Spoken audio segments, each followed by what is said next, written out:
கர்த்தருடைய பரிசுத்த நாமத்திற்கு மகிமை உண்டாவதாக. ஆண்டவராக இயேசு கிறிஸ்துவின் நாமத்தினாலே இந்த புதிய நாள் உங்களுக்கு ஒரு ஆசீர்வாதமான நாளாக இருப்பதாக. இந்த நாளுக்கான கர்த்தருடைய வார்த்தை எபேசியர் 1:4 அவர் உலக தோற்றத்திற்கு முன்னே கிறிஸ்துவுக்குள் நம்மை தெரிந்து கொண்டபடியே. ஆமேன். கர்த்தர் நம்மை என்ன செய்திருக்கிறார்? தெரிந்து கொண்டிருக்கிறார். ஆமேன்.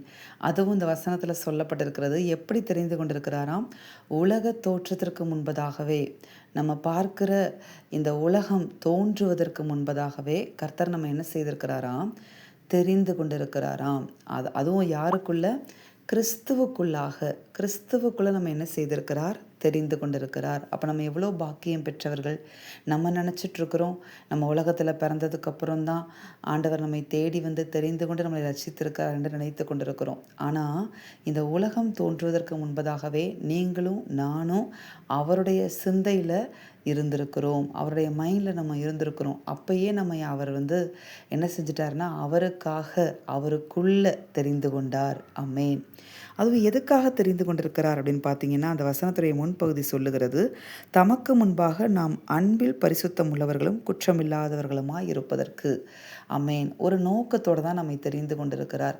நம்மளை நம்பி நம்மளை தெரிந்து கொண்டிருக்கிறார். எதற்காகன்னு பார்த்தீங்கன்னா, அவருக்காக நம்ம ஒரு பரிசுத்தமுள்ள ஒரு வாழ்க்கை வாழ வேண்டும், அவருக்காக ஒரு குற்றமில்லாத ஒரு வாழ்க்கை நாம் வாழ வேண்டும் என்பதற்காகவே கர்த்தர் என்ன செய்திருக்கிறார்? நம்மை அவருக்காக தெரிந்து கொண்டிருக்கிறார். அப்போ நம்ம அவருக்காக வாழணும், இப்படிப்பட்ட ஒரு வாழ்க்கை பூமியில் வாழணும் அப்படிங்கிறத நமக்கு ஆண்டவர் வந்து முன்குறித்திருக்கிறார். அப்போ இப்படிப்பட்ட ஒரு வாழ்க்கை நம்ம வாழணும் அப்படின்னா நம்ம முதல்ல அவருக்குள்ளே நிலைத்திருக்க வேண்டும். அவருக்குள்ளே நமக்குள்ளே ஒரு நெருங்கிய உறவு இருக்கும்போது தான் அவருக்காக நம்ம வாழ முடியும். ஆமேன்.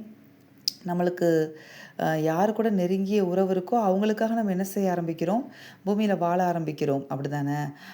அதே மாதிரி தான் கர்த்தரை என்ன செய்திருக்கிறார்? நம்மளை தெரிந்து கொண்டிருக்கிறார். எதற்காக? அவருக்குள்ளே வாழ்ந்து அவருக்காக ஒரு பரிசுத்தமுள்ள ஒரு வாழ்க்கை, ஒரு குற்றமில்லாத ஒரு வாழ்க்கை நாம் வாழ வேண்டும் என்பதற்காகவே கர்த்தர் நம்மை தெரிந்து கொண்டிருக்கிறார். அமேன். இப்படி நம்மளை தெரிந்து கொண்டிருக்கிற ஆண்டவருக்கு நம்மை குறித்த பெரிய திட்டங்களும் இருக்கிறது. அமேன். நம்மளை ஆண்டவர் வந்து சாதாரணமாக தெரிந்து கொள்ளவில்லை. உலக தோற்றத்துக்கு முன்பதாகவே அவர் மைண்டில் இருந்திருக்கிறோன்னா நம்மை குறித்து பெரிய திட்டங்களை கர்த்தர் வைத்திருக்கிறார்.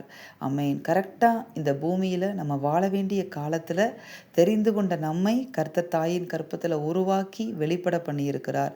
அப்படி வெளிப்பட பண்ணதற்கு ஒரு பெரிய நோக்கம், ஒரு பெரிய திட்டம் அவருக்கு நம்மை குறித்து இருக்கிறது. அப்போ தொடர்ந்து நீங்கள் அவருக்குள்ளே வாழும் பொழுது அவர் நமக்காக வைத்திருக்கிற அந்த பெரிய திட்டங்களை நமக்கு வெளிப்படுத்த ஆரம்பிப்பார். வெளிப்படுத்தி அந்த திட்டங்களை நம்முடைய வாழ்க்கையில் நிறைவேற்றி அநேகருக்கு ஆசீர்வாதமாகவும் சாட்சியுள்ள ஒரு வாழ்க்கை வாழும்படியாகவும் கர்த்தர் நம்மை நிலைநிறுத்துவார். இந்த பூமியில் சாட்சியாக, அவருடைய சாட்சியாக நம்மை நிலைநிறுத்துவார். கர்த்தர் தாமே உங்களை ஆசிர்வதிப்பார். நாம் செபிப்போமா? எங்கள் அன்பின் பரலோக பிதாவே, நீர் கொடுத்த அந்த வார்த்தைகளுக்காய் உமக்கு நன்றி. இந்த வார்த்தையின்படி உலக தோற்றத்திற்கு முன்பதாகவே நீர் எங்களை உமக்குள்ள தெரிந்து கொண்டீரே. உமக்கு கொடான கொடி ஸ்தோத்திரம். எங்களை தாயின் கற்பத்தில் உருவாக்கி எங்களை வெளிப்பட பண்ணி எங்களை ரட்சித்து இம்மட்டுமாய் உமக்குள்ள வாழக்கூடிய கிருபையையும் உமக்காக வாழக்கூடிய கிருபைகளையும் நீர் கொடுத்து வருகிறதற்காய் நமக்கு நன்றி செலுத்துகிறோம். எங்கள் மீது வைத்திருக்கிற உம்முடைய தேவ திட்டம் எங்கள் வாழ்க்கையில் இயேசு கிறிஸ்துவின் நாமத்தில் நிறைவேற எங்களை ஒப்பு கொடுத்து அர்ப்பணித்து நாங்கள் செபிக்கிறோம்.